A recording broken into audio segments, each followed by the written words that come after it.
que é a guerra militar, a guerra de verdade, tiro, porrada e bomba. É isso. Como eu estava falando, que apesar de não haver uma guerra global em grande escala declarada, né, já temos aí guerras regionais que são manifestadas em conflitos na Síria, no Sudão, no Iêmen, na Ucrânia, além de intervenções militares que são injustificáveis, como foi o caso do Iraque em 2003 e da Guerra da Líbia em 2011. A corrida armamentista atual e o desenvolvimento de novas tecnologias de guerra e o aumento dos gastos militares demonstram a persistência do conflito militar como ferramenta de resolução de conflitos na filosofia norte-americana.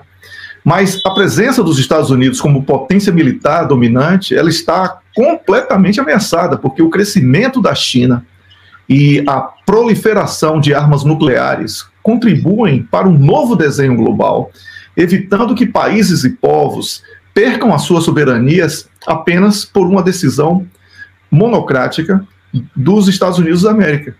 No final de 2021, os líderes russos expressaram preocupações sobre a expansão da OTAN para o leste e pediram garantias de segurança robustas dos países ocidentais.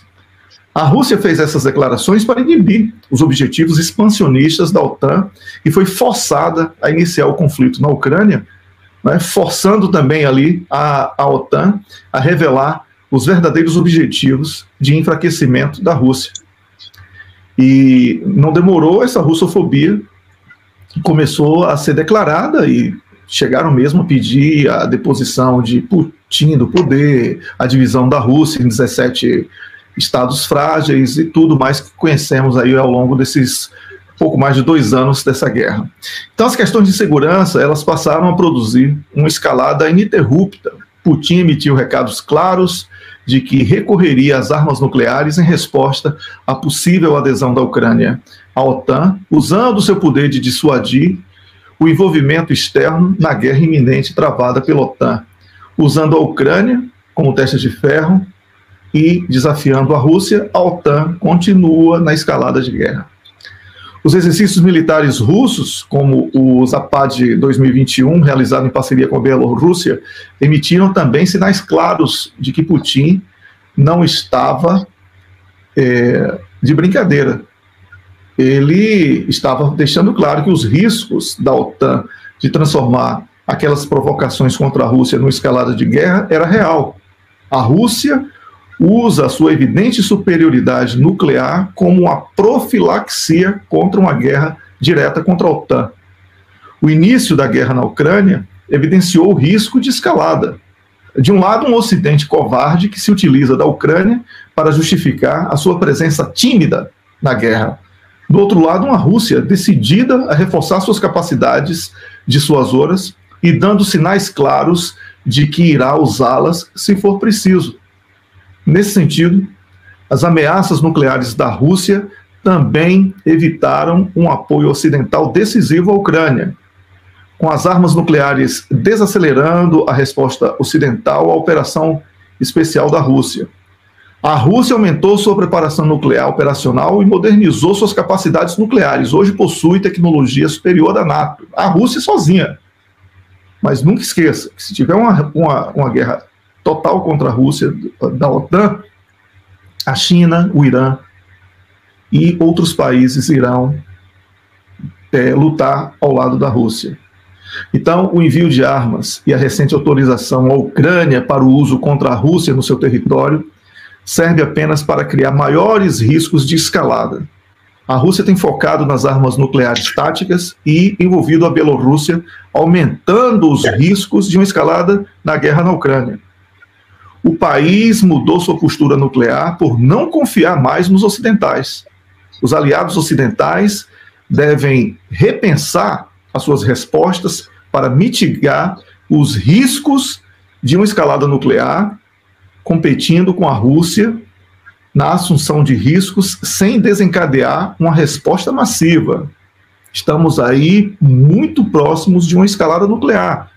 É importante levar a sério que os avisos dados pela Rússia sobre o uso de armas nucleares são avisos reais. a Rússia não irá sucumbir às ameaças da OTAN e é preciso que o diálogo prevaleça, Rubão. Perfeitamente. Eu falo desde o primeiro dia para todo mundo que quer ouvir que a Rússia, primeiro, sinais. Você tem que ver os sinais. Se você não consegue entender os sinais, a Rússia tem o maior acervo de blindados e tanques do mundo. Eu não falei o melhor, eu falei o maior. O maior. Por quê? Porque desde a década de 50 eles não jogam nada fora. Eles preservam e guardam. Preservam e guardam. A única inovação tecnológica que existe nesses tanques é controle de radiação. É controle, eles estão preparados para uma guerra nuclear. Então quer dizer que vai ter bomba nuclear explodindo e o tanque andando no meio? Não. Você não entendeu nada. Você não entendeu nada. A imagem apocalíptica do Armagedon só existe na sua cabeça e em filmes que eu vejo, que eu já recomendei aqui, e é bom que assistam. É bom que assistam. Tá? A estrada, tá, é verdadeiro. Sazonalmente verdadeiro. Porque a capacidade nuclear tem capacidade de atingir toda a humanidade. Mas 90% da natureza vai ficar preservada. Bonitinha, verde, legalzinha. Ursinho de 3 olhos, 5 patas. Tá? Tudo bem, tranquilo. Mutações genéticas, o planeta se ajeita. O que para a gente é muito tempo, para o planeta é um átomo. É um estalar de dedos. Não tem problema. O planeta sabe lidar com a gente. A Rússia simplesmente prepara esse equipamento para o day after. Porque no day after, sem comunicações, sem nada, um tanque é um tanque, meu velho. Um tanque é uma máquina de destruição. Hoje é uma máquina até vulnerável, graças às tecnologias aplicadas no campo de batalha.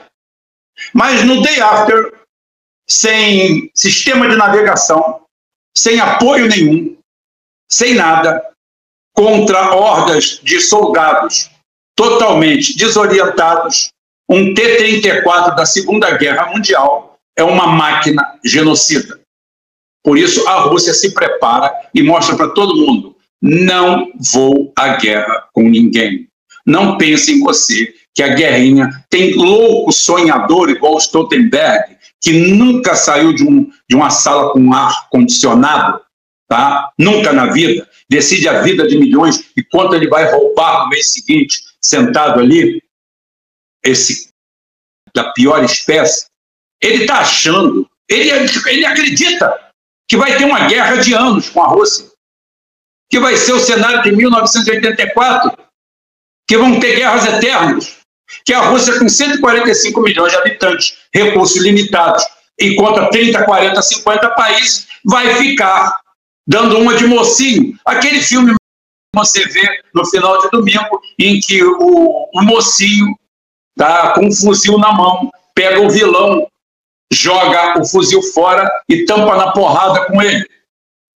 Os dois ficam brigando até quase a morte, o bandido quase mata ele, todo mundo assistindo em volta, aí no final, triunfalmente, ele tem que mostrar que ele é mais viril, que ele é mais que o maior do que o outro, para todo mundo ir dormir feliz. Não é nada disso. Não é nada disso. No mundo real, o vilão está ali, você está com o fuzil na mão, você dá um tiro na cabeça dele, fim de papo, acabou o milho, acabou a pipoca. Esse é o mundo racional, não é o mundo de Hollywood.